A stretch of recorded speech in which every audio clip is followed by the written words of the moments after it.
Hello, I'm Jimm. I'm 86 years on this planet, so they tell me anyway. And so I want to talk about, in the Bible, maybe you know this, maybe you don't know it, it says, Joshua 1:9, have not I commanded you? Be strong and of good courage. Fear not, neither be thou dismayed, for the Lord your God is with you wherever you go. So after my father died, my mom was in her 90s, and it was my job to take her to her doctor's appointments, and she'd call me and she'd say, you can easy do that because you don't work anyway. And so here I'd go and I'd take her all the way to Waterloo, Iowa, and I took her to the cancer clinic because she'd always say to the doctors, one of these days you're going to admit I got cancer. And so she got a little black speck on her thumb.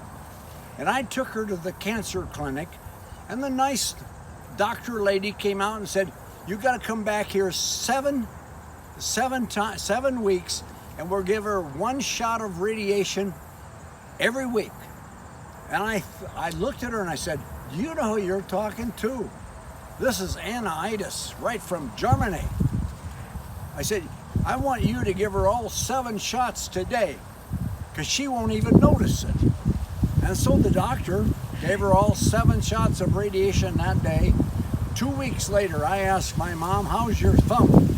Oh, she said it just itches a little bit. But my mom, talk about courage. God said, be strong and of good courage.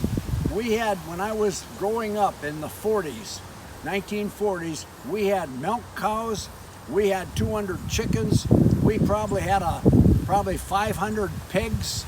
We had a place for big pigs to have little pigs, and my mom would make big meals. And when in the 40s, we had no electricity, we had never heard of air conditioning, we had no telephone, we had nothing, but we had a big farm. And we lived there, and my mom, I asked her one day, what was it like to go through the Depression?